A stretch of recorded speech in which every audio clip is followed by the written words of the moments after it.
Voilà, Paul versus l'islam. Qui a raison entre Paul et l'islam? Voilà, Galates 1, l'apôtre Paul a été clair. Il dit que si même un ange venu du ciel vous annonce un autre évangile que ce que nous vous avons prêché, que cet ange-là soit anathème. Donc là, les fondements sont posés. Voilà, comme j'ai dit, c'est un thème, c'est un piège. C'est un piège. Pour tout musulman qui va venir parler sans réfléchir, ça risque d'être compliqué pour lui. Il va mettre sa propre religion en difficulté. Voilà. Ah, Logos, bonjour frère, bonjour. Oui, bonjour mon frère, tu vas bien? Ouais, ça va et toi? Ouais, ça va, merci. Shalom, le frère Logos. Shalom ma soeur, tu vas bien?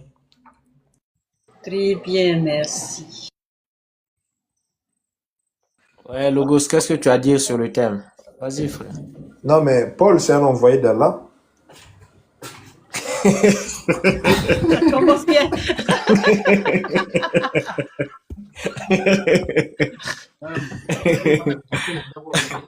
C'est un piège, frère, c'est un piège. Il y a un piège, attention, il y a le piège, le thème est piégé.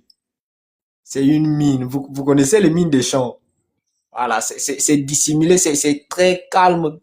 C'est seulement quand tu vas marcher dessus que tu vas te rendre compte que, aïe, j'ai mis les pieds dans quoi là? Voilà. Donc Paul, c'est un messager d'Allah. Et effectivement, les sources musulmanes confirment clairement que Paul est un messager. Il y a les sources, hein. Il y a les sources. Confirment clairement que Paul est un vrai messager. Bon. Maintenant, s'il y a un musulman assez courageux pour venir rejeter ses sources, bah, ça lui regarde. Donc, l'islam confirme que Paul est un vrai messager et Paul lui confirme que l'islam est une fausse religion. Donc, dans tous les cas, c'est chaud. Ouais. Voilà, donc, voilà, c'est chaud. Parce que la théorie sur Paul, il n'y a aucun musulman qui peut donner un texte islamique qui dit que Paul est un faux apôtre. Aucun. Aucune source. Bon, maintenant, vu qu'ils aiment la Bible, ils vont fuir, essayer de venir dans la Bible. Bon, c'est là où ça sera encore plus catastrophique. Parce que dans la Bible, encore plus, ça va être catastrophique. Essayer de démontrer que Paul est faux bibliquement, en quelque sorte, excusez-moi, c'est un peu être un peu fou. Voilà. C'est de la folie pure. Pure et dure. Ah, mais sinon, vas-y, Logos. Moi, je suis en train de tapoter un peu. Voilà. Ouais, John, bonjour, John. Tu vas bien, frère?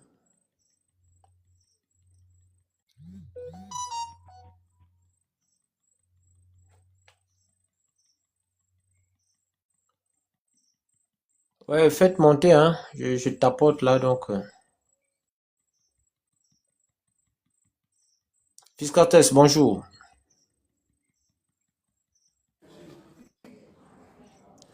Oui, bonjour. D'abord, bonsoir, parce qu'ici, il fait jour. Et il fait soir, pardon. Ah oui, chez moi aussi, il fait nuit en tout Ici, il cas. fait... Chez moi, il est minuit 40. Ok. Tu vas Moi, je suis en bien? Côte d'Ivoire. Ouais, ouais, Vous ça et nous, va. on a une heure, je crois, de décalage. Ouais. Chez vous, je Et crois, il toi, est c'est 23 heures. où? Je suis au Oui, Congo, oui, Brazzaville. 23h40. Oui, je suis au Congo, Ah, Brazzaville. ok. Ok. Ouais, tu as quelque chose à dire par rapport au thème? Oui, oui. Euh, bon, je commence. Voilà, c'est très beau, hein, c'est très beau d'essayer de peut-être dire la vérité. Quand je dis peut-être dire la vérité, je parle d'abord de la fiabilité du document. Voilà. C'est vrai. On dit que Paul, c'est un vrai messager. D'autres aussi disent que Paul est un faux messager. Et le plus souvent, on prend des textes bibliques pour justifier soit s'il est vrai ou il est faux. Mais sauf que, il y a une chose qu'on ne peut pas nier. Et si on nie cela, c'est qu'on est malhonnête avec nous-mêmes, ou soit peut-être qu'on est ignorant. Pourquoi? Parce que le document qu'on nous présente aujourd'hui, ce document-là n'est pas tombé du ciel. Ce sont des hommes qui ont écrit. Et tout ce que l'homme fait, il y a toujours des erreurs à l'intérieur parce que l'homme ne peut pas faire quelque chose de parfait. Seul Dieu l'est, seul Dieu est parfait. Seul Dieu a les trois caractéristiques, omnipotent, omniprésent, omniscient. Mais ce livre qu'on nous présente aujourd'hui, en tant que l'immuabilité lui-même, compose ou comporte des fautes, des lacunes, des ajouts tardives, des interpolations. Je prends un exemple par exemple. La Trinité, 1 Jean 5, verset 7. Ça n'existe pas dans les plus vieux livres chrétiens. Ça n'existe pas dans le Codex Sinaiticus et Vaticanus. Les théologiens chrétiens eux-mêmes rejettent cela. Ils rejettent la Trinité. Marc s'arrête à partir du chapitre Excuse-moi. 16. J'arrive, Biscatas, tu m'entends? je vais finir. Une minute seulement. Une minute Ouais, seulement. vas-y, J'arrive. finis, vas-y. Une minute et puis je me tais. Voilà. Donc Marc s'arrête au chapitre 16, verset 8. Tout le reste, les scientifiques et les théologiens chrétiens l'appellent la longue fin de Marc. Donc tout ça, encore une fois de plus, ça n'existe pas dans le Codex Sinaiticus et Vaticanus. Les vieux codex, les vieux livres chrétiens. Donc, ce sont des choses.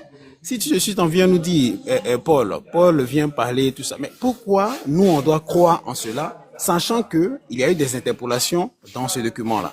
Qu'est-ce qui prouve que l'histoire de Paul n'est pas aussi une interpolation? C'est ça le problème. D'accord. C'est bon, tu as fini? Voilà, j'ai fini. D'accord. Donc Ok, moi je d'accord, dis, ma merci. question c'est que quoi? Je pose la question. La question c'est que quoi? Pourquoi devons-nous croire en la Bible, tandis qu'elle comporte des interpolations, des D'accord, erreurs? d'accord. Viscates, c'est pas le thème, s'il te plaît. C'est pas le thème. Non, mais Donc, c'est ça, ça va dans le thème. non, Parce non, que si non, ça jamais ne je va veux pas. parler de Non, Paul, écoute, frère, je s'il serai te plaît, obligé je de t'ai prendre laissé des textes. parler. Je t'ai laissé parler, tu as parlé, on t'a écouté. Voilà, le thème, il est là, il est très clair. C'est Paul face à l'islam ou Paul versus islam. Donc, les codex, tout ça, on n'est pas dans ça. Le jour où on va parler des codex, de tout ça, tu pourras venir, C'est on une pourra en réalité. discuter. Pourquoi tu veux que je ne parle pas de ça? Mais je te dis, c'est pas le thème, frère. Ou peut-être que je ne suis pas assez clair. C'est pas le thème. Ça, Quand on je parlera de suis en ça, train de dire, non, s'il te que si plaît, s'il te jamais je plaît, dois s'il te défendre plaît. Paul, Non, ou non, non, non, défendre, ou ne pas le non, défendre, non, s'il te plaît. S'il te plaît. Non, non, non, non. Ouais, Minato, il faut monter. Voilà, c'est pas le thème. Le thème, c'est pas les codex ou la fiabilité. C'est pas ça le thème. Le thème, c'est Paul versus l'islam. C'est ça le thème. Donc, tu n'es pas musulman. Donc, je ne vois pas quels sont les arguments que toi, tu pourras donner dans ce thème. Donc, si ça te concerne pas, je te prie de pouvoir partir et puis le jour où on parlera du thème que toi, tu as abordé, tu pourras venir sans problème. Voilà. Sans problème. Tu vois un peu. C'est comme si quelqu'un monte, voilà, merci beaucoup. C'est comme si quelqu'un monte pour venir parler de la fiabilité du Coran. On ne parle pas de ça. Mais pourtant, si on se met à étudier le Coran, on va le faire ce thème-là, vous allez voir que c'est du n'importe quoi. Il y a des histoires empruntées de la Midrash, il y a les histoires de Alexandre le Grand qu'on a mis dedans, qu'on appelle Zulkarnein. Voilà, vous allez voir que c'est vraiment du n'importe quoi le Coran. Mais c'est pas ça le thème. Donc, on reste sur le thème. Voilà. Donc, si tu montes pour venir dire non, le codex vaticaniste, c'est pas le thème en tout cas. Donc, merci beaucoup. Voilà. Donc, musulman, bon, Minato, il a déjà fui. Là, vraiment. Voilà, on a dit Paul contre l'islam. Paul versus islam. Voilà. Qui a raison entre Paul et l'islam? Est-ce que l'islam a raison ou Paul a raison? Voilà. Ouais, c'est un thème où on peut partir dans la Bible, on peut aller dans les sources musulmanes, on peut aller partout en tout cas. Vraiment, il y a beaucoup de choses à exploiter. Voilà.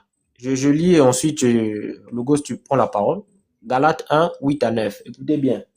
Ça, c'est le grand chaos de l'islam. Mais quand nous-mêmes, Non, je commence au verset 6, c'est trop beau. Je m'étonne que vous vous détourniez si promptement de celui qui vous a appelé par la grâce de Christ pour passer à un autre évangile. Non pas qu'il n'y ait un autre évangile, mais il y a des gens qui vous troublent et qui veulent renverser l'évangile de Christ. Mais quand nous-mêmes, quand un ange du ciel annoncerait un autre évangile que celui que nous vous avons prêché, qu'il soit anathème. Nous l'avons dit précédemment et je le répète à cette heure. Si quelqu'un vous annonce un autre évangile que celui que vous avez reçu, qu'il soit anathème. Voilà ce que Paul dit. Donc, si l'islam vient avec un autre message qui contredit le message que les apôtres ont annoncé, l'islam est anathème. Tapoter, partager. Logos, vas-y frère, vas-y frère. Oui, merci mon frère. En fait, Paul effectivement nous avertissait que il y aura quelque chose comme l'islam qui devrait arriver. Et on le voit clairement. Donc il y a un ange, soi-disant, qui apparaît pour donner une autre nouvelle, un autre évangile. On le voit clairement dans l'islam. L'islam contredit frontalement les évangiles que nous avons aujourd'hui. Que Jésus n'est pas mort, que Jésus n'est pas ressuscité, que voilà, donc tout ce qui est central sur la chrétienté, l'islam le renie. Et Paul nous avertissait de beaucoup de choses. Donc, voici pourquoi nous pensons que l'islam, voici pourquoi ils détestent Paul. Hein. Les musulmans n'aiment pas Paul, tout simplement. Les musulmans n'aiment pas Paul parce que c'est lui qui détruit l'islam. C'est Paul qui détruit l'islam. Et ce passage, on le voit clairement. Donc, et Paul dit, même si c'est eux-mêmes les évangélistes, donc même si c'est les apôtres qui venaient à te dire quelque chose d'autre qui a déjà été enseigné, qu'ils soient anathèmes. Donc il te provient de telle manière que tu sois averti, même si c'est Jean qui te dit, voilà, c'est moi Jean, je viens te donner voilà autre chose. Que cela soit anathème. Donc, l'islam a été prophétisé dans plusieurs endroits. Okay? Par exemple, quand tu regardes dans Apocalypse 6, passage 8, je regardais, et voici paru un cheval d'une couleur pâle verdâtre. C'est lui qui montait, se nommait la mort, ses jours de mort l'accompagnaient. Le Mahdi là que le musulman attend. Le Mahdi que le musulman attend. Quand je regarde ce passage, avec les couleurs, le chevalier blanc monté sur voilà, un cheval verdâtre, c'est les couleurs de l'islam. C'est les couleurs de l'islam. Et cela se démontre par le chaos que cette religion ramène partout où elle passe. On voit le chaos que l'islam apporte partout. Il n'y a pas de droit, terrorisme, pas de liberté, misogynie, voilà. Donc, et nous, nous sommes là, évidemment, pour combattre cette idéologie. Et le dire clairement que l'islam est antéchrist, tout simplement. Voilà. Clair, frère. L'islam est en Christ. Voilà. L'islam, c'est, si vous voulez comprendre comment l'antéchrist fonctionne, regardez l'islam. Je ne dis pas ça pour diffamer, hein. Voilà. Les preuves sont là. Les preuves sont claires. Quand vous prenez la doctrine musulmane, vous prenez les enseignements, c'est l'antéchrist. Qu'on ne vous trompe pas. Nous ne sommes plus dans les années 2010 où ils pouvaient mentir, où ils pouvaient cacher leurs sources. Aujourd'hui, tout est à nu. Vous avez la possibilité aujourd'hui d'aller lire. Vous avez la possibilité aujourd'hui de découvrir tout ce que ces gens-là disent. Aujourd'hui, on ne peut plus mentir, non, faut parler arabe. Aujourd'hui, on a l'intelligence artificielle, on peut traduire. Il y a tellement trop d'opportunités aujourd'hui que si un chrétien se laisse séduire par une religion comme l'islam, sincèrement, je vous dis vrai, celui-là, il a été, depuis la fondation du monde, il a été préparé pour une ruine éternelle. Je vous dis vrai. Parce que vous avez tout pour vérifier. Le nombre de contenus aujourd'hui qui est produit contre l'islam, vous n'avez pas idée. Donc, vous pouvez vérifier.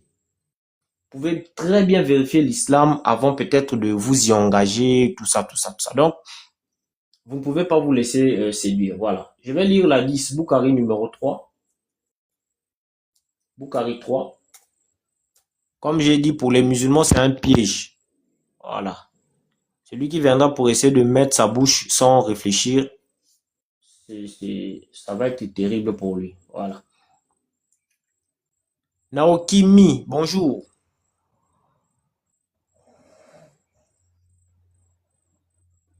Naokimi, bonjour. C'est un frère ou une sœur? Ah, c'est un frère, oui. Bonjour, frère.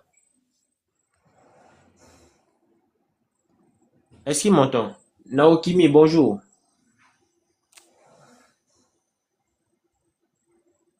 D'accord, je vais lire la 10 de Bukhari. Bukhari a 10, 3. Voilà, on a lu Galates 1, 8 à 9. Je lis maintenant Bukhari. Voilà.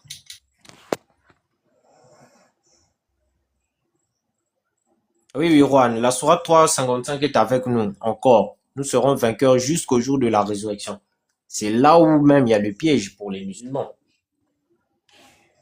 C'est là où il y a le piège. Voilà. Je lis Bukhari à 10, 3. D'après Aïcha, la mère des croyantes, elle a dit, la révélation débuta chez le messager par des pieuses visions qu'il avait pendant son sommeil. Pas une seule de ces visions ne lui apparut, sinon avec une clarté semblable à celle de l'aurore. Plus tard, il se prit à aimer la retraite. Voilà. Plus tard, il se mit à aimer la retraite. Il se retira alors dans la caverne de Hira, où il se livra au ta'anot, c'est-à-dire à la pratique d'actes d'adoration. Durant un certain nombre de nuits consécutives, il adorait qui? Sans qu'il revînt chez lui. Aussi se munissait-il à cet effet de provisions de bouche. Voilà. Il y a des musulmans qui sont même courageux pour dire non, il adorait Allah. Là, vraiment. Hein. Alors que dans le Coran, on dit qu'on l'a trouvé égaré. Ensuite, il revenait vers Khadija et prenait les provisions nécessaires pour une nouvelle retraite. Cela dura jusqu'à ce que la vérité lui fût enfin apportée dans cette caverne de Hira. La vérité lui fut apportée. Donc, on suppose qu'avant cette période-là, il n'avait pas la vérité. Il était égaré. Voilà. L'ange vint alors le trouver et lui dit, lis, je ne sais pas lire. Il se saisit de moi et dit, dit-il, et me serra péniblement contre lui. Puis il me relâcha et dit, lis, je ne sais pas lire. Il se saisit de moi et me serra péniblement contre lui. Puis il me relâcha et dit, lis, je ne sais pas lire. Il se saisit de moi pour la 3e fois, dit, et me serra péniblement contre lui et il me relâcha. Il lit au nom de ton Seigneur qui a créé. Il a créé l'homme, du sang et puis tout ça. Voilà. Donc ici, nous voyons bien, c'est carrément ce que l'apôtre Paul avait décrit dans Galates 1. Il avait dit, même si un ange vient du ciel et vous annonce un autre message que ce que nous vous avons annoncé, que cet ange-là soit anathème. Donc c'est très clair. Donc la présence d'un ange ne fait pas d'un message vrai. Un ange peut être présent, mais le message peut être faux. Parce que Paul nous a prévenus. Parce que Satan, le diable, avec ses anges, il se déguise en ange de lumière. C'est l'apôtre Paul encore qui l'a dit. C'est dans 2 Corinthiens. Voilà. C'est dans 2 Corinthiens. Attendez. 2 Corinthiens 11, le verset 13. Ces hommes-là sont de faux apôtres, des ouvriers trompeurs, déguisés en apôtres de Christ. Et cela n'est pas étonnant puisque Satan lui-même se déguise en ange de lumière. Il n'est donc pas étrange que ces ministres aussi se déguisent en ministres de justice. Leur fin sera selon leurs œuvres. Voilà. Donc, on a vu les œuvres de ce soi-disant messager. On a vu ses œuvres. Il a marié une enfant de 6 ans. Il a fait la guerre. Il volait les caravanes. Il a conquis par l'épée. On a vu leurs œuvres. Pourquoi? Parce que celui qui est son maître, Satan, se déguise en ange de lumière. Il vient mentir. Parce que Satan, il veut prendre la place de Dieu. C'est l'opposant de Dieu. C'est l'ennemi de Dieu. Donc, il vient avec orgueil. Et il vient pour dire aux gens, adorez-moi. C'est Satan qui aime dire ça tout le temps. Adorez-moi, adorez-moi. C'est Satan. Parce que celui qui connaît Dieu sait déjà que la chose la plus naturelle qui revient à Dieu, c'est l'adoration. Quand Dieu apparaît à quelqu'un ou quand Dieu parle à quelqu'un, Dieu n'est même pas obligé de dire à la personne, adore-moi, parce que la gloire même va te pousser à l'adorer. Vous allez voir dans le livre d'Apocalypse que quand l'ange parlait avec Jean, Jean voulait adorer l'ange. Parce que l'ange était, il y a trop de puissance. L'ange ne l'a pas dit quelque chose, mais seulement la puissance que l'ange dégageait, il voulait l'adorer. Et l'ange lui a dit non, non, non, adore Dieu. Donc si un ange peut dégager autant de puissance, peut pour pousser un homme comme Jean à vouloir l'adorer, à combien plus forte raison le Dieu de gloire? Est-ce qu'il aura besoin de dire tout le temps adorez-moi, adorez-moi, adorez-moi, adorez-moi, adorez-moi? Non, non, non. Ça, c'est le diable Satan. Les frères tapotés, hein, j'ai besoin des musulmans ici. Vraiment que les musulmans viennent ici. C'est vrai que ces derniers temps, ils se font vraiment très rares sur les panels. Bon, je sais pas pourquoi. Mais tapoter, tapoter, partager, partager, partager. Partager, il faut que ça arrive chez les musulmans. Voilà. Tapoter, partager, tapoter, partager. Il faut que ça arrive chez les musulmans. Tapoter, partager, voilà. Tapoter, partager, il faut que ça arrive chez les musulmans. Voilà. Donc je disais, Dieu n'est pas obligé de dire tout le temps, adorez-moi, adorez-moi. Non, non, non. Parce que celui qui a une relation intime avec Dieu, voilà. Ouais, ouais, ils veulent plus venir, ils ont peur. Ils ont peur parce qu'ils savent. Ils savent ce qui les attend. Voilà pourquoi ils ont peur. Il y a eu trop de chaos. Chaque thème actuellement, ils se prennent des chaos. Donc du coup, actuellement là, ils ont peur. Ils ont peur. Quel est le musulman qui peut résister face à un tel thème? Ils ont peur. Il y a trop de chaos. J'ai vu une vidéo que Garizi m'a publiée. C'était John le Rouge et Youssef, c'était sur le panel de Nino. Vous savez, entre eux, bon, c'est vrai que les musulmans sont des hypocrites, mais j'ai aimé ce qu'un musulman a dit. Il a dit, mais toi, déjà, par exemple, quand on vous pose une question sur le Coran, vous fouillez directement dans la Bible. Vous n'êtes même pas capable de répondre sur le Coran. J'ai dit, ah, donc ils sont conscients de ça, quoi. Ils savent que quand on veut les attraper dans leur religion, ils fuient toujours dans la Bible. J'ai dit, ok. Mais la vérité triomphera toujours. Parce qu'un musulman, un bon musulman, c'est celui qui fouille toujours dans la Bible. Quand il est coincé dans ses sources, il doit aller trouver la réponse. Voilà. Il doit aller chercher à se justifier dans la Bible. C'est-à-dire, c'est seulement au moment où tu exposes sa religion que la Bible devient vraie pour lui. C'est là où il va chercher du secours dans la Bible pour dire que non, toi aussi dans ta Bible. Ah bon? Donc la Bible t'aide aujourd'hui. Tu crois en la Bible. Voilà. Voilà, ils veulent se reconforter. Ils veulent se reconforter en disant que bon, c'est pas seulement chez nous, chez vous aussi, bon, c'est du n'importe quoi. Voilà, donc, chers musulmans, venez monter. Voilà, nous disons que l'islam a dit que Paul est un vrai messager et Paul contredit l'islam. Paul met à mal l'islam. Donc, l'islam le reconnaît comme un vrai apôtre de Jésus. Mais Paul, lui, sa doctrine contredit l'islam. Donc, l'islam est dans des problèmes. Voilà, donc monte, apporte des arguments. Vous savez comment ça se passe, on discute dans la courtoisie, sans injures, sans insultes. Voilà, argument contre argument, tu as des arguments, tu montres. Voilà, Paul contre l'islam. Qui a raison entre Paul et l'islam? Qui a raison? Donc, venez nous prouver que, voilà. Ouais. Chez eux, là-bas, c'est compliqué. C'est compliqué. Un musulman, c'est juste pour bavarder ou te poser des questions un peu bidons. Sinon, ils connaissent rien. Aucun musulman ne connaît quelque chose. Aucun musulman ne connaît quelque chose. Dès que tu montes, tu leur poses une question, il va fouiller. Il va pas répondre, il va vouloir te retourner la question. Et après, il va dire, tu n'as pas répondu. Après, donc c'est ça leur stratégie. Donc, en attendant que les musulmans viennent, je vais lire Apocalypse. J'ai aimé ce que Logos a dit.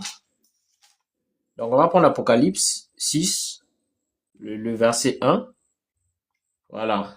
Apocalypse, c'est un très beau livre.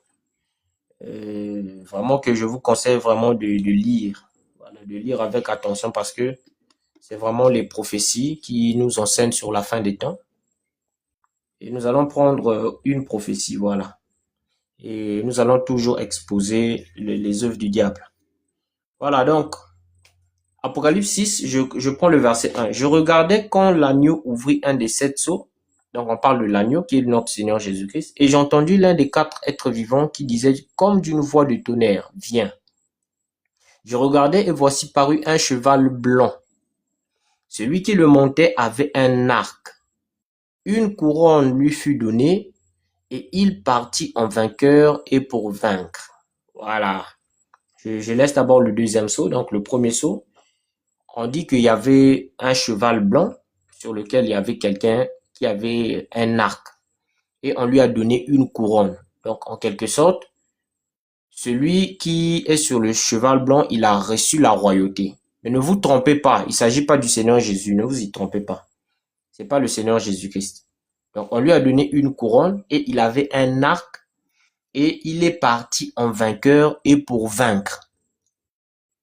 Donc, la chose ici que vous devez retenir ici, premièrement, c'est le cheval.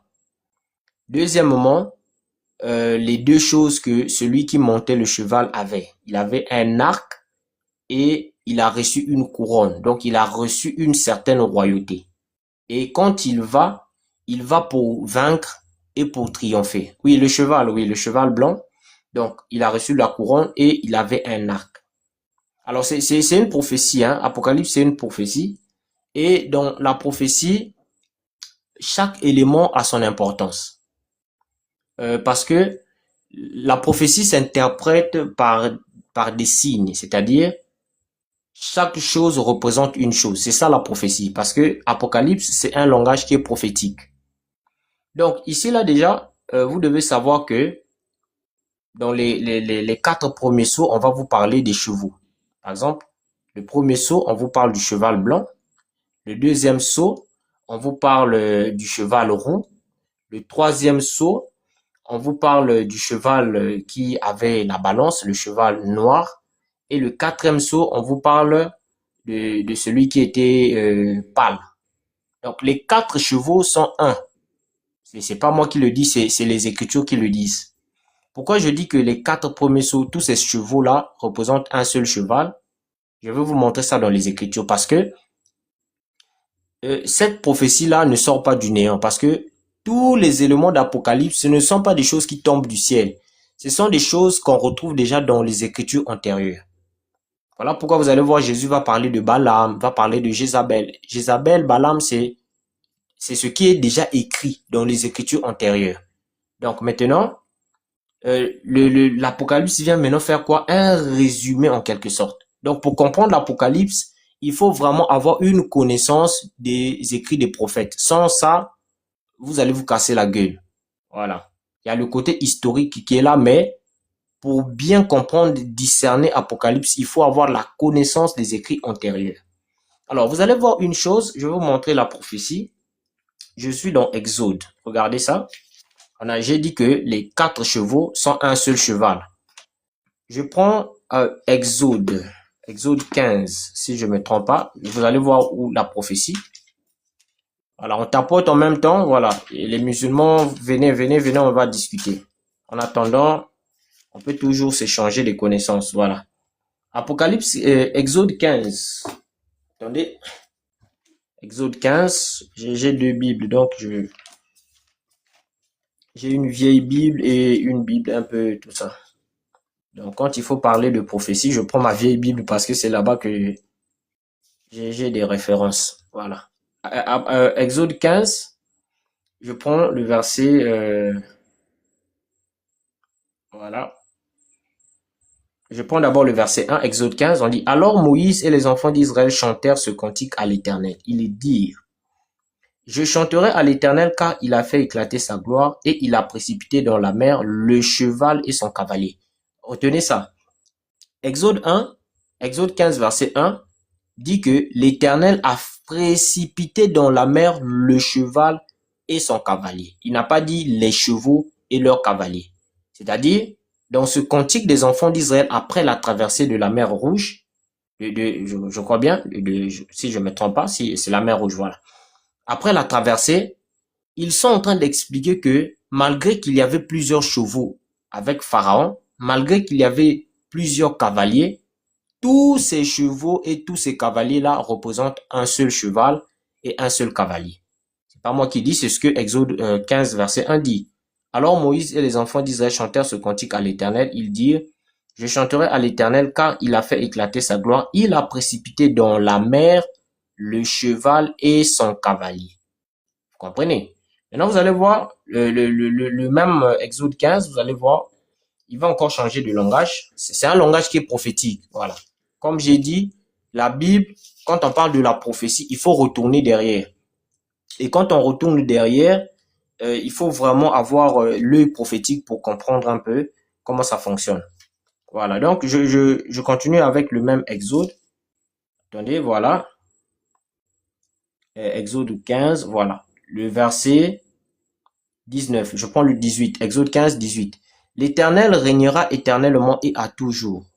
Car les chevaux de Pharaon, ici maintenant c'est les chevaux. Ici on dit plus le cheval. Les chevaux de Pharaon, ses chars et ses cavaliers sont entrés dans la mer. Et l'Éternel a ramené sur eux les eaux de la mer, mais les enfants d'Israël ont marché à sec au milieu de la mer.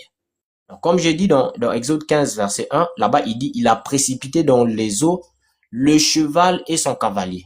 Mais ici au verset 19, il parle maintenant des chevaux et des cavaliers.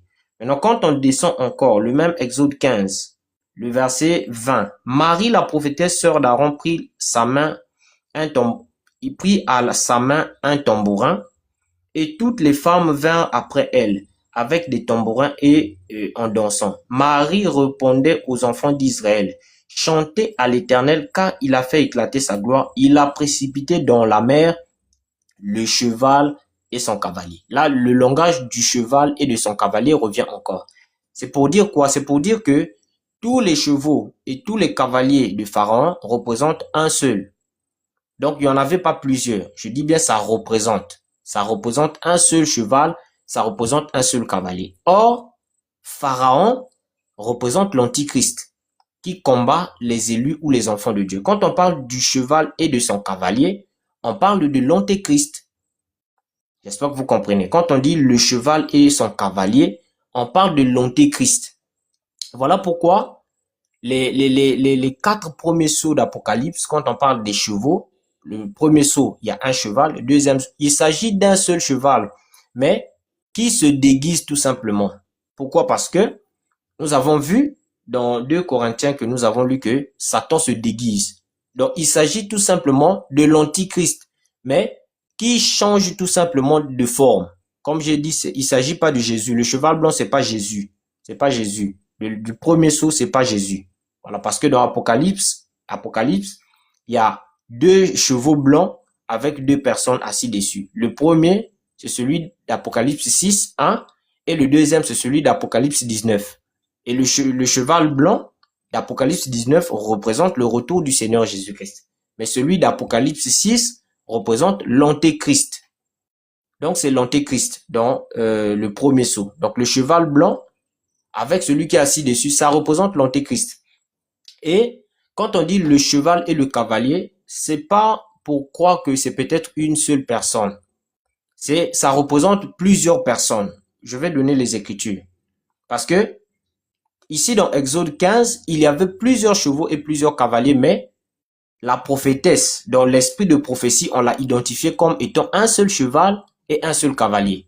Donc, ça veut dire que l'antéchrist, quand on parle de l'antéchrist, premièrement, il ne s'agit pas d'abord d'une seule personne. Je dis premièrement. Il s'agit d'abord d'un groupe. C'est pas moi qui le dis, ce sont les Écritures qui le disent. Il s'agit d'un groupe de personnes. C'est l'apôtre Jean qui le dit dans 1 Jean. Je vais le lire. Quand on dit antéchrist, avant la venue de celui qu'on appelle l'impie, il y a d'abord plusieurs antéchrists qui sont envoyés dans le monde. Je vais le lire dans 1 Jean. C'est l'apôtre Jean qui le dit, c'est pas moi. Voilà, si je dis quelque chose qui n'est pas dans les Écritures, c'est que c'est faux. Voilà. D'abord, premièrement, Apocalypse 2, 1 Jean 2 plutôt, 1 Jean 2, voilà. Voilà. Abdel, si tu es musulman, tu peux monter. Hein? Voilà, le thème c'est l'islam contre Paul.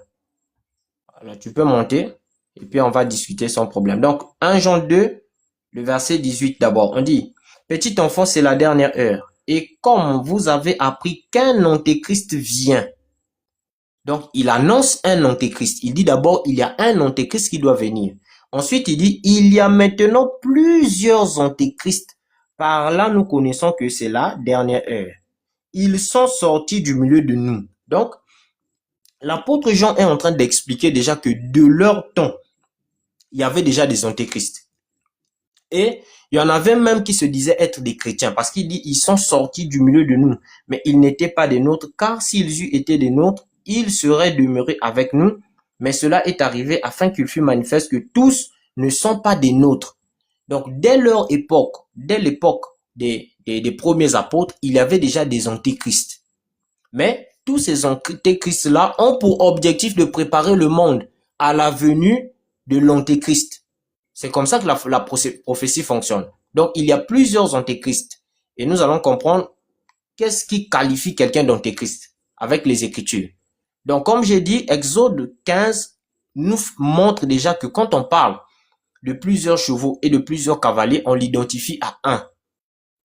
C'est ce que la prophétie dit. Donc, Apocalypse 6 nous parle tout simplement de l'antéchrist. Il s'agit de l'antéchrist. Dans le premier sceau, il s'agit d'un déguisement de l'antéchrist.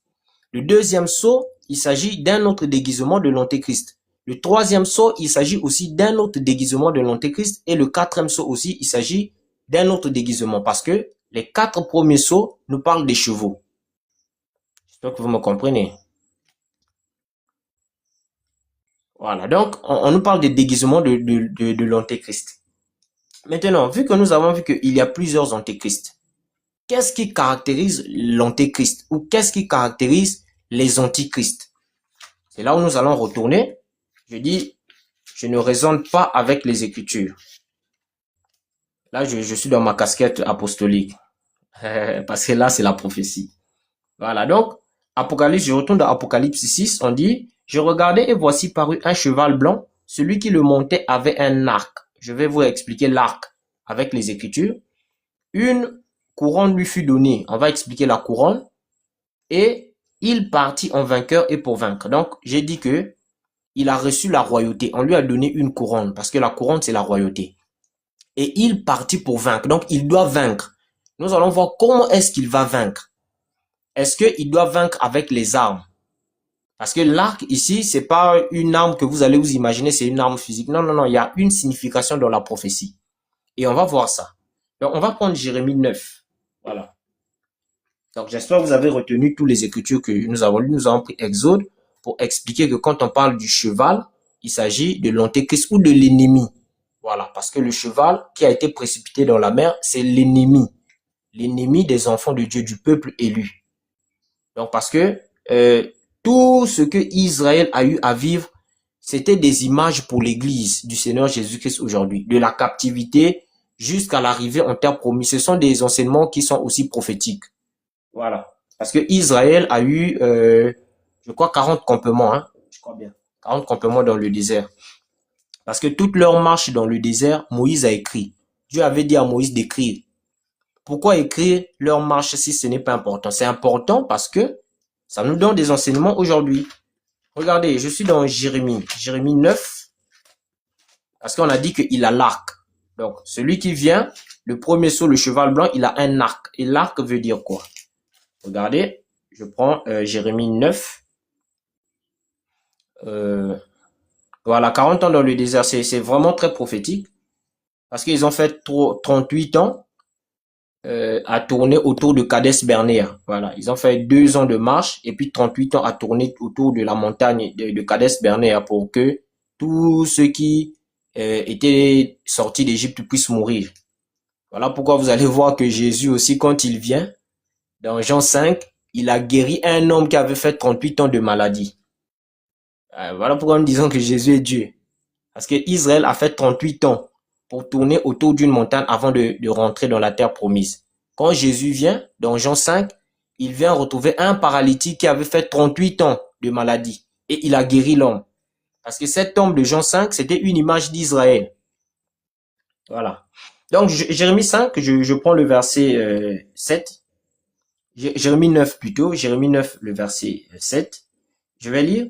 C'est pourquoi ainsi parle l'Éternel des armées. Voici, je te sonderai.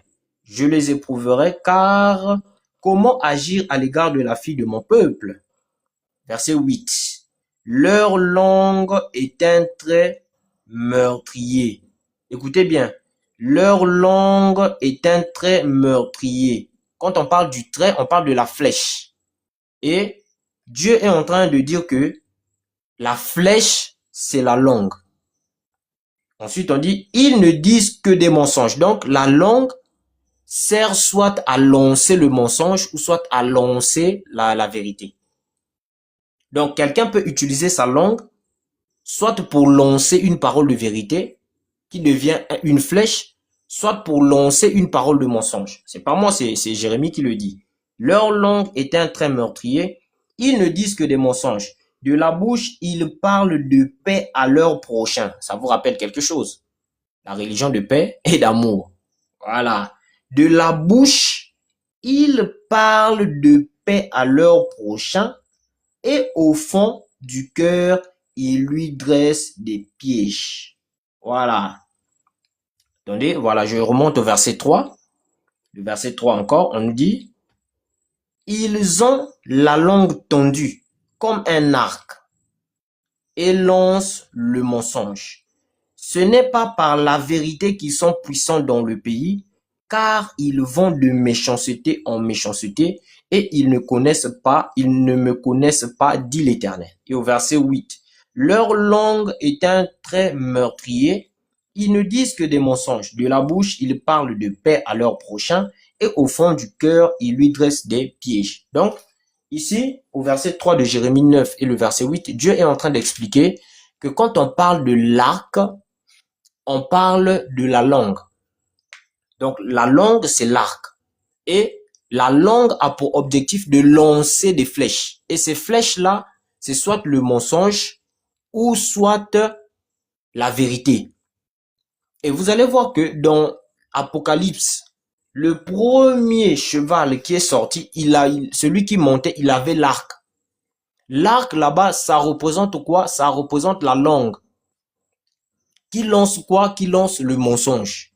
Parce que l'antichrist, c'est celui qui vient avec le mensonge pour faire quoi? Pour séduire les gens.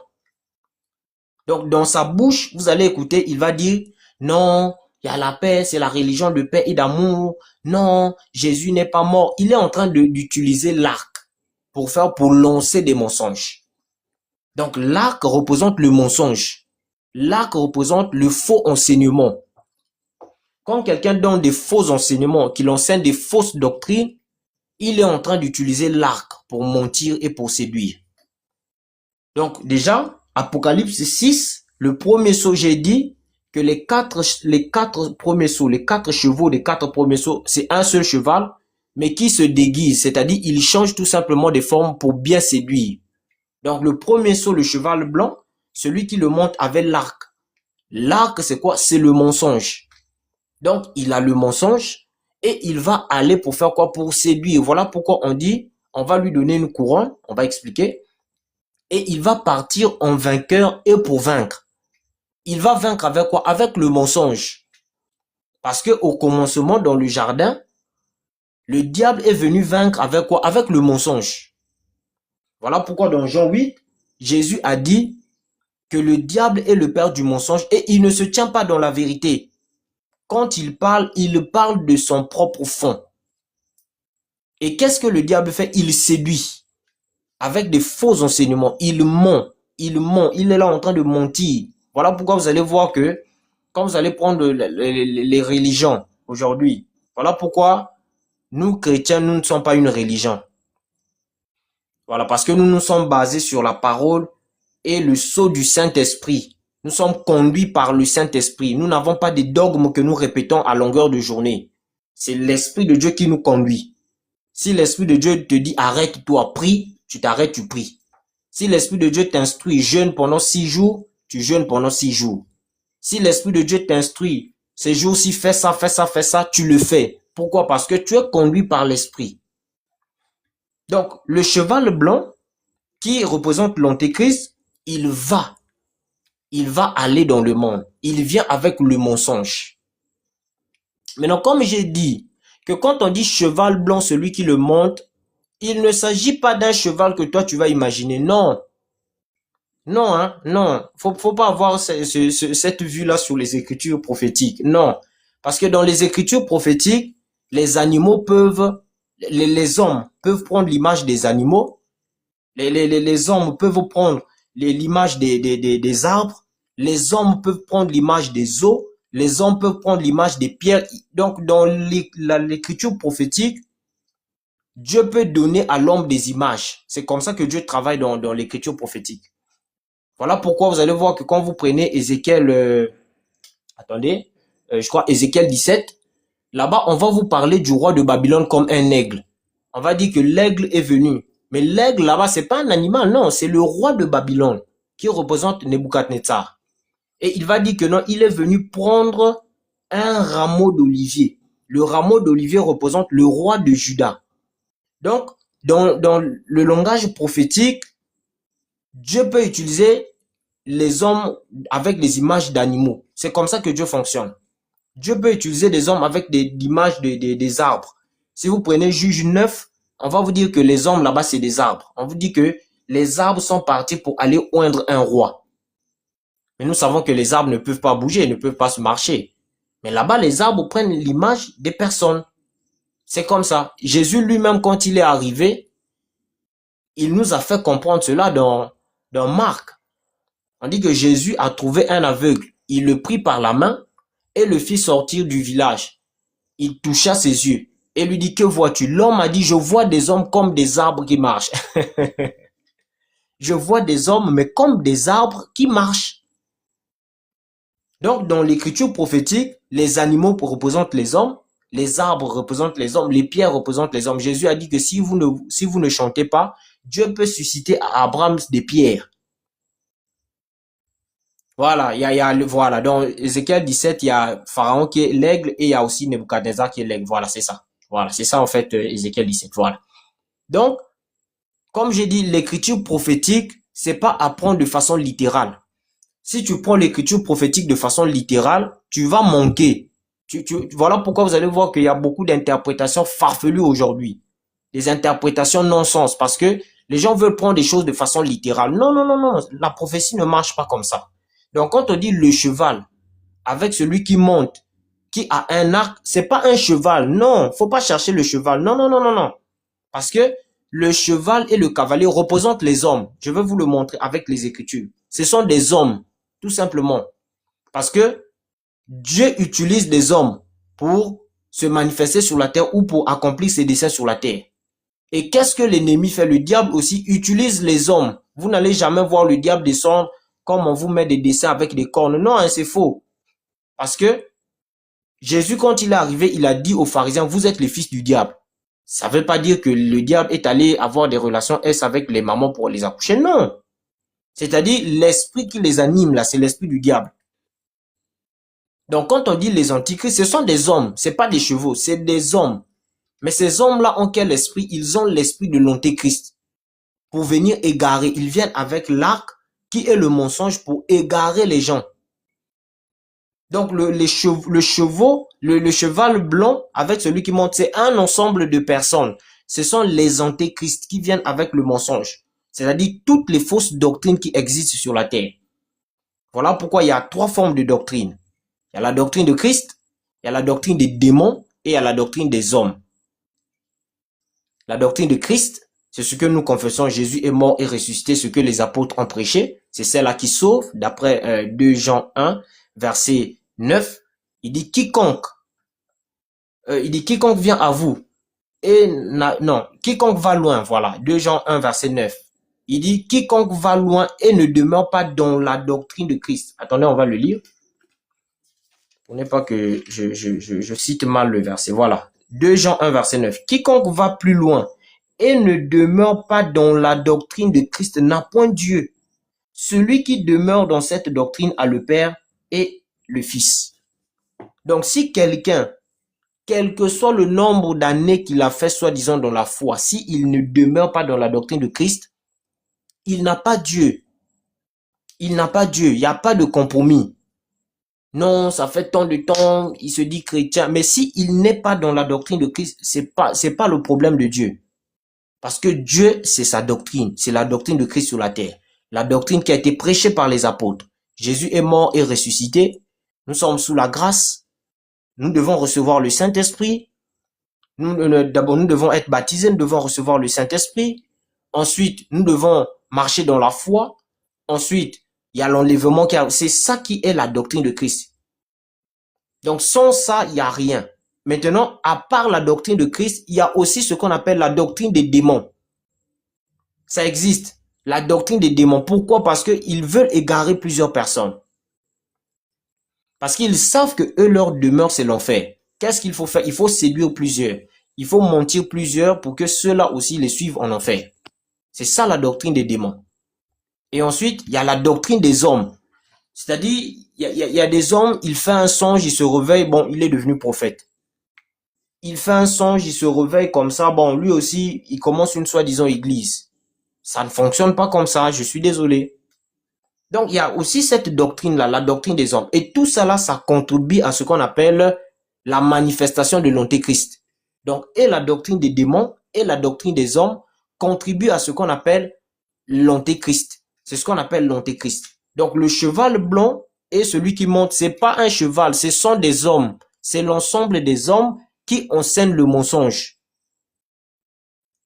J'espère que vous comprenez. Voilà. C'est pas un cheval. Faut enlever cette perspective-là de votre esprit. De croire que quand on dit les chevaux, tout ça, toi, tu vas voir un cheval. Non, non, non. Ce sont des hommes. C'est l'ensemble des hommes qui viennent avec le mensonge, avec les doctrines des démons et avec les doctrines des hommes, pour égarer tout simplement. Parce que la vraie doctrine qu'il faut suivre, c'est la doctrine de Christ. Donc ça, c'est un premier, ça c'est un point. Donc ensuite, on a dit quoi dans Apocalypse 6? Comme j'ai dit, ça c'est vraiment la prophétie. On dit, je regardais et voici parut un cheval blanc, celui qui le montait avait un arc. Voilà, on a expliqué l'arc. L'arc, c'est la langue, c'est le mensonge, c'est la séduction. Voilà. Une couronne lui fut donnée. Voilà, une couronne. Donc, ces hommes-là, qui ont le mensonge, ils ont une couronne. Donc, ce sont des rois. Ce sont des rois. Ils ont une royauté sur la terre. Ce ne sont pas n'importe qui. Donc, voilà pourquoi vous allez voir que la plupart des fausses doctrines qui sont établies sur la terre ont beaucoup d'écho. Vous allez le remarquer. Quand une fausse doctrine est établie, vous allez voir que beaucoup de gens sont dedans. De façon bizarre, quand vous discutez même avec une personne qui est dedans, vous avez l'impression, on dirait qu'il est, comment je vais dire, c'est comme s'il n'a plus de cerveau. Parce que il y a un pouvoir qui agit. On va voir la couronne, on va voir tout ça, on va voir ça. Parce qu'il y a un pouvoir qui agit. Par exemple, l'islam. des milliards de personnes qui sont dedans. On lui dit, mais regarde ça, c'est écrit ici. Il dit, non, c'est pas vrai, c'est faux. Jésus est mort et ressuscité, écrit dans la Bible, historiquement prouvé. Eux, ils disent, non, c'est faux, c'est pas arrivé. Comment vous expliquez ça? Vous expliquez ça comment? Comment se fait-il que quelque chose qui est écrit, qui est attesté historiquement, quelqu'un peut se mettre à débattre sur, il débat, il dit non, c'est faux, Jésus n'est pas mort, Jean, tout ça, il est écrit ceci. Mais c'est parce qu'il y a un pouvoir qui est derrière. Il y a une autorité qui est derrière. C'est pas juste, tu vas le voir, non. Hein.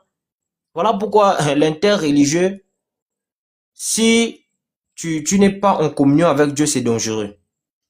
Tu vas te fatiguer parce qu'ils vont t'épuiser. C'est-à-dire, tu vas dire ça, c'est écrit, il dit le contraire, il dit le contraire.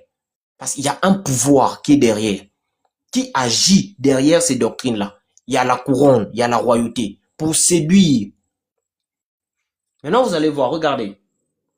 Regardez, je vous explique maintenant la royauté, parce que il faut pas oublier, actuellement sur la terre, c'est le diable qui règne, qu'on ne vous trompe pas. Jésus ne règne pas encore sur la terre. Non, hein. Actuellement, le diable règne. C'est pas moi qui le dis, c'est les Écritures. Je vous donne l'Écriture. Matthieu 3. Quand le diable est venu devant Jésus, il lui a dit quoi?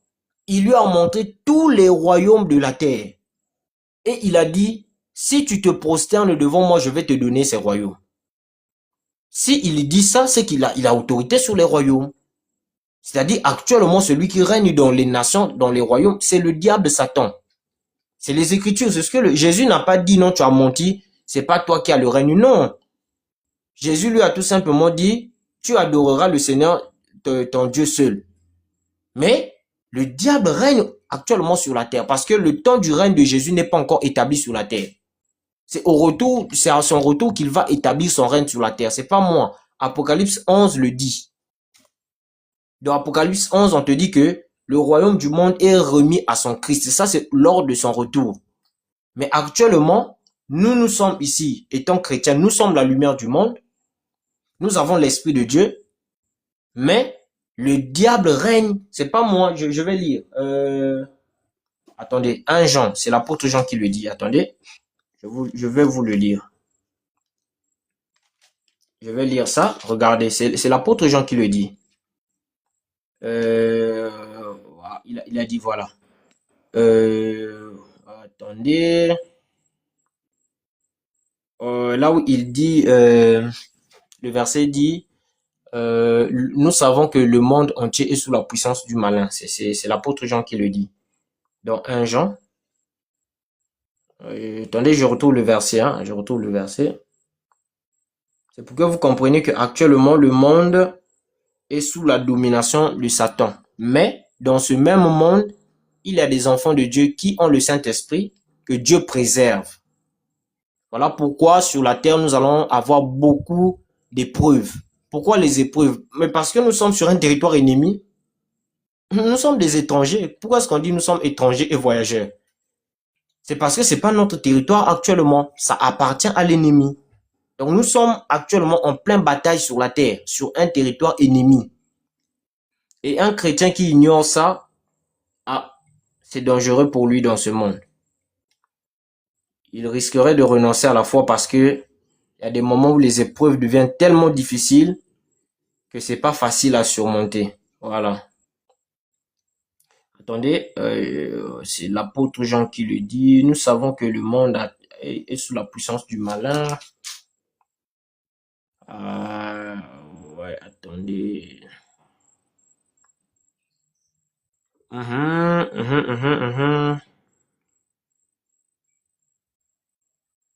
Bon, je vais vous prendre d'abord 1 Jean 4 à partir du verset 1.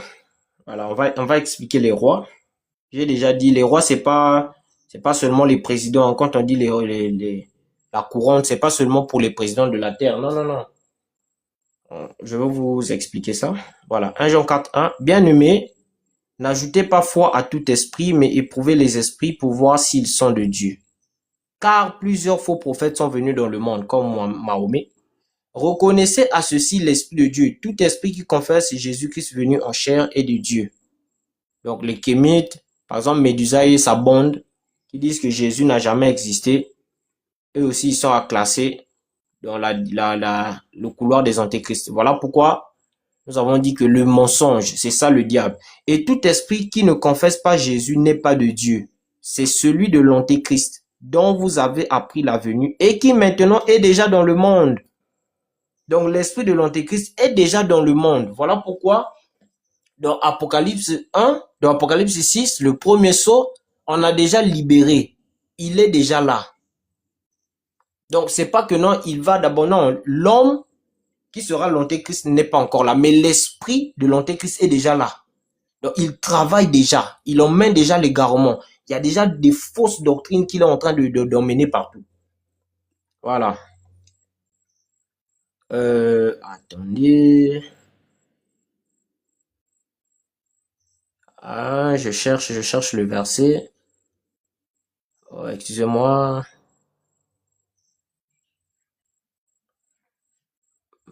Aidez-moi à retrouver dans 1 Jean, là où il a dit, nous savons que le monde entier est sous la puissance du malin. C'est dans 1 Jean. Je cherche.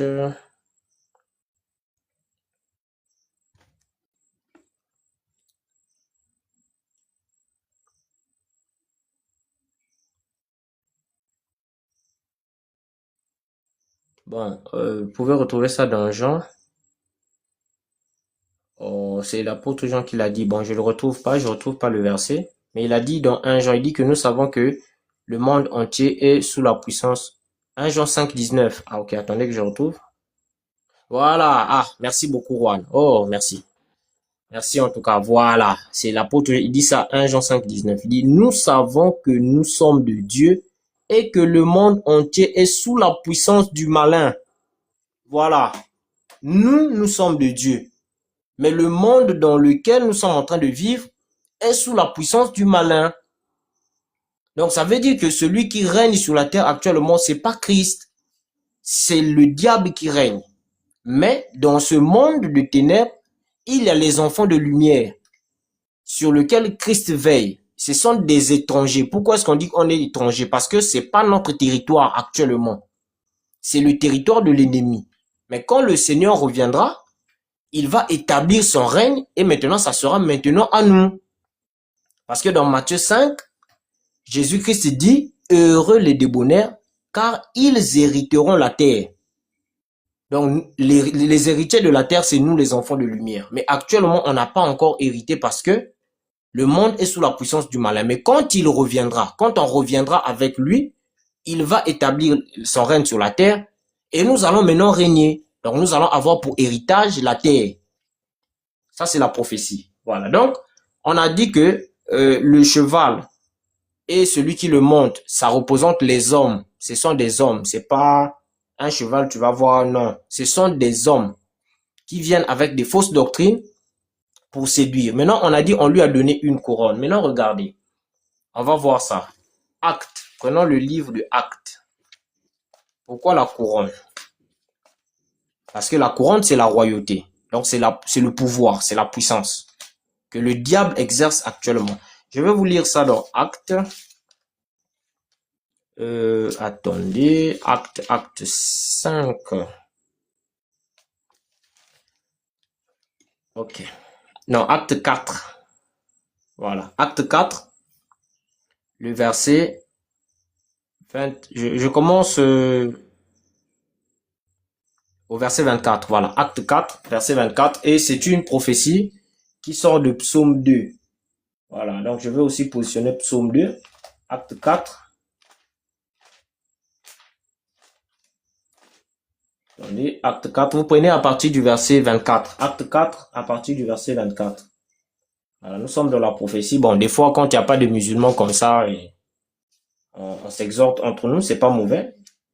Voilà. L'apôtre Paul a dit à Timothée, en toute occasion favorable, on prêche la parole. Voilà. Donc, quand il n'y a pas de musulmans, on prêche aussi la parole. C'est pour cela que Dieu nous a aussi appelés. Acte 4, je commence le verset 24. Lorsqu'ils l'eurent entendu, ils élevèrent à Dieu la voix. Bon, je commence au verset 23 pour qu'on comprenne le contexte. Donc, acte 4, verset 23.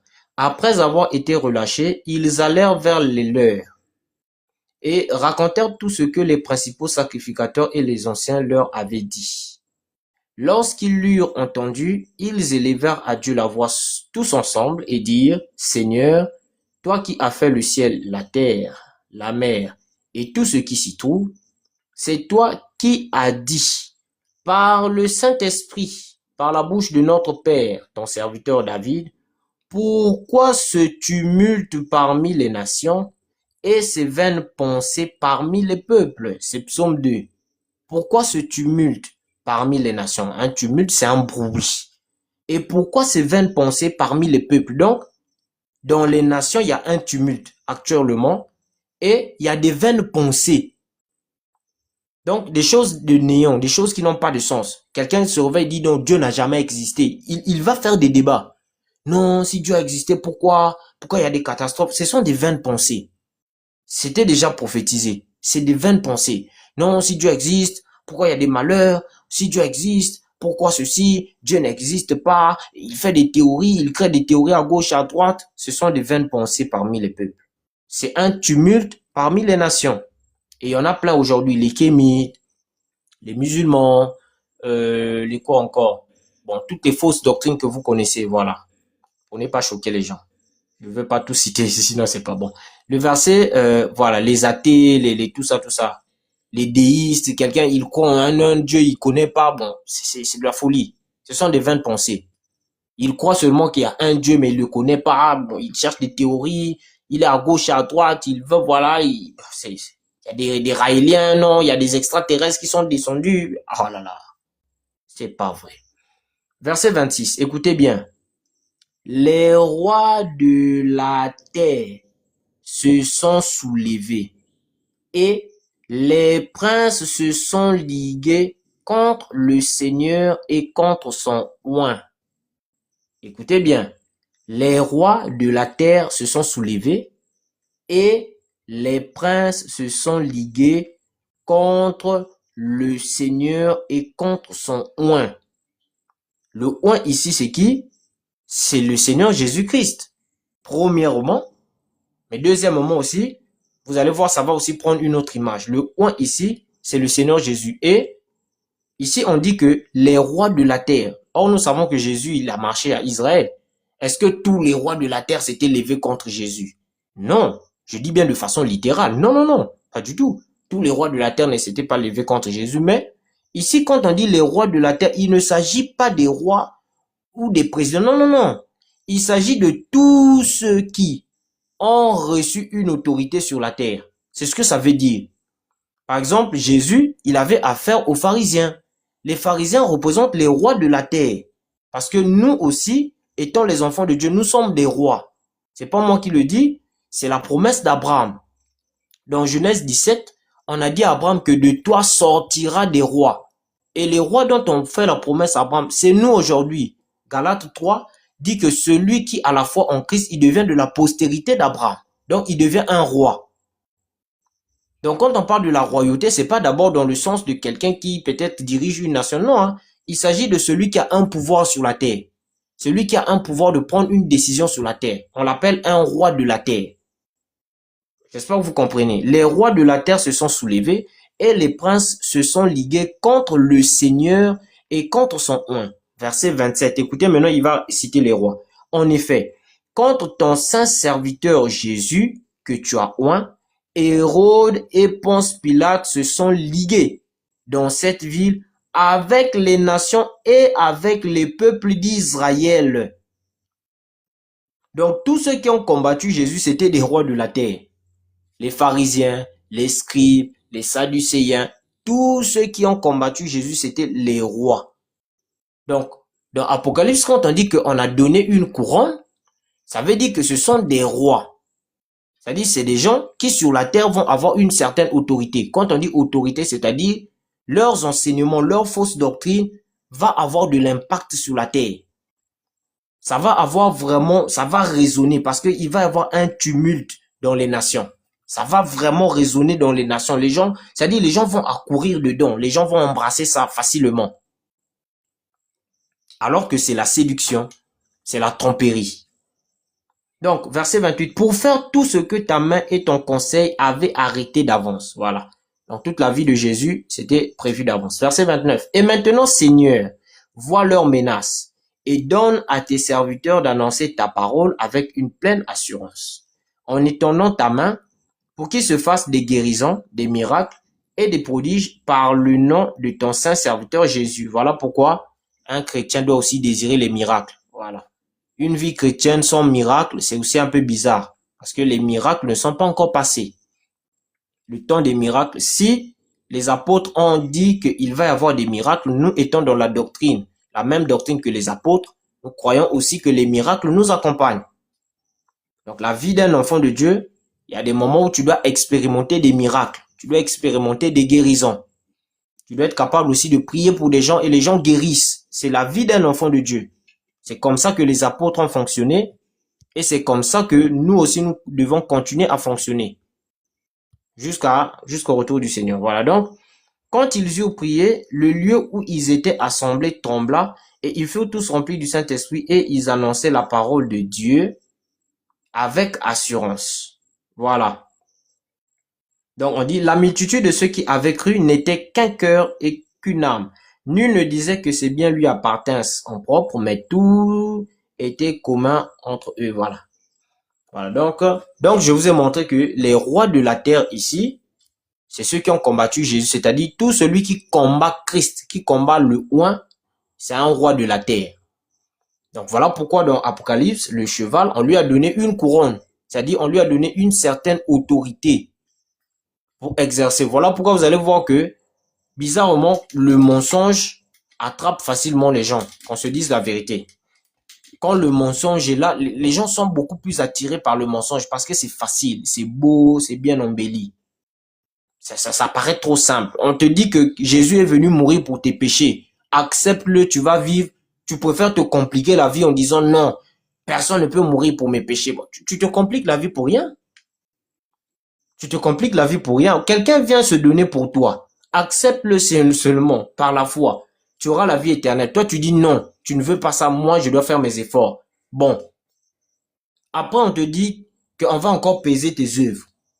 Toi, tu es sûr que tu peux faire des bonnes actions qui peuvent dépasser les mauvaises. Tu es sûr en tant qu'humain. Quel orgueil. On te dit il y a la grâce. Toi, tu dis non, pas la grâce. Moi, je vais faire mes efforts moi-même. Après, on va peser tes œuvres. Après, on te dit tu vas encore aller en enfer. Mais tu ne trouves pas que c'est quand même un peu bizarre? Maintenant, quand tu iras en enfer là-bas, qu'est-ce qui te garantit que tu vas sortir? Et pourquoi tu y vas d'abord? Tu y vas là-bas pourquoi? Comment tu sers Dieu sur la terre? Tu crois en lui. Mais à la fin, on te dit encore, va encore en enfer. Après, je vais venir te faire sortir de l'enfer. Mais on est en train de t'arnaquer là. On t'arnaque, pourquoi on t'envoie là-bas? Tu m'envoies là-bas pourquoi? Moi, je te sers, je crois en toi. Tu m'envoies encore en enfer. Après, tu dis que non, tu vas venir me faire sortir en enfer. Donc, toi, tu n'es pas capable de m'enlever de la terre pour m'envoyer directement dans ton soi-disant paradis. Donc, on vous ment, tu défends ça. Tu ne vois pas que non, ta vie est en danger. Comment est-ce que toi, le Créateur, mon Dieu, tu vas m'envoyer encore en enfer? C'est ça quel sens? Et dans la sourate 9, je crois le verset 117, si je me rappelle bien, là-bas on dit certains ont mélangé des bonnes œuvres aux mauvaises œuvres. Et si ceux-là se répandent, il se peut que leur Seigneur accueille leur repentir. Hey, mon frère, quand tu mélanges les mauvaises œuvres avec les bonnes œuvres, Allah dit que même quand tu te répands, il se peut qu'il te pardonne. Bon, maintenant, toi, sur la terre, toi, tu vas faire les bonnes, tu ne feras que des bonnes œuvres, mais tu vas aussi faire des mauvaises œuvres. Allah a dit que si tu mélanges les deux là, et que tu te répands, il se peut qu'il pardonne. Bon, maintenant, quelque chose comme ça, tu es dedans. Tu défends ça. Parce que peut-être tu es grandi dedans. Hein? C'est clair, Juan. L'enfer, c'est une destination. On ne sort pas là-bas. On ne sort pas. Tu rentres pas et après, on va venir te délivrer. Bon, maintenant, tu vas aller là-bas pour combien de temps? Vu qu'il t'emmène là-bas pour te délivrer, il va te laisser là-bas pour combien de temps? Réfléchis un peu. Pour combien de temps il va te laisser là-bas? Pour venir te chercher là-bas. Là-bas, on te dit que non, ceux qui s'éternisent dans l'enfer pendant longtemps. Donc, combien de temps tu vas faire là-bas? Tu vas te griller d'abord là-bas. Mais ça n'a pas de sens, les frères. Ça n'a pas de sens. Tu joues avec ta vie, tu joues avec ton âme et puis tu es fier de défendre ça.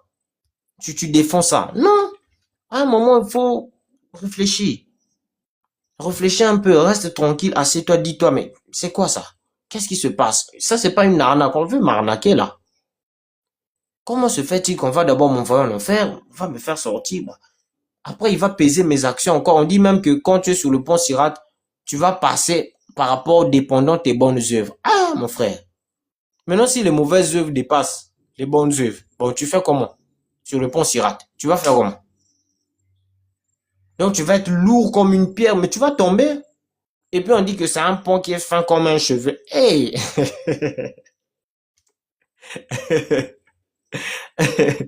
C'est-à-dire, on est en train de t'arnaquer. Toi aussi, tu es en train de payer. Tu paies pour une arnaque. Tu paies ton âme pour une arnaque. On t'arnaque, tu es en train de payer pour ça. Mais c'est quoi ça? Alors que Jésus te dit tout simplement, bon, moi je viens. Je prends ton péché. Je fais l'expiation des péchés pour toi. Crois en moi. Crois en moi par la foi. Reçois le Saint-Esprit. Moi-même, je vais te conduire par mon esprit. Tu n'es pas parfait. Je vais te conduire par mon esprit et tout sera fait par mon esprit. Et à la fin, je vais te récompenser. C'est-à-dire, tu as d'office la vie éternelle. Quand tu as le Saint-Esprit, tu as d'office la vie éternelle. Maintenant, vis sur la terre. Vis étant qu'un enfant de Dieu sur la terre. Vis dans l'amour, vis dans la patience, vis dans la charité, vis dans le pardon, vis dans toutes ces choses-là. Et à la fin, je te récompense encore. Ça, tu trouves que c'est trop compliqué pour toi. Tu préfères dire non. Moi, faut seulement que je me batte moi-même. Moi-même, je vais faire mes efforts pour aller au paradis. Ok. D'accord. C'est quand tu vas te retrouver en enfer là-bas. C'est là-bas que tu vas réaliser. L'enfer, c'est pas un jeu, les frères. C'est pas un jeu, l'enfer. C'est pas un jeu. Vous ne jouez pas avec l'enfer. C'est pas un jeu. Toi, tu vas aller en enfer là-bas, on va te griller là-bas. On te grille même. Quand tu prends Boukari à 10 806, on dit que vous allez sortir de l'enfer calciné. Mais pourquoi? Pourquoi? Tu sors de l'enfer calciné, pourquoi? Donc, il te brûle encore en enfer. Donc, le châtiment des mécréants, il te le fait subir. Et après, il va soi-disant te faire sortir. Ouais, Mohamed Salaf, il faut envoyer ta demande. C'est trop grave. C'est trop grave, les gars. Envoie ta demande, envoie ta demande. Donc, pour ça, quand même, il faut quand même réfléchir. Faut quand même réfléchir. Il faut commencer à assieds-toi, pense comme un homme. Ça veut dire quoi? C'est quoi ça? Voilà. Assieds-toi, réfléchis.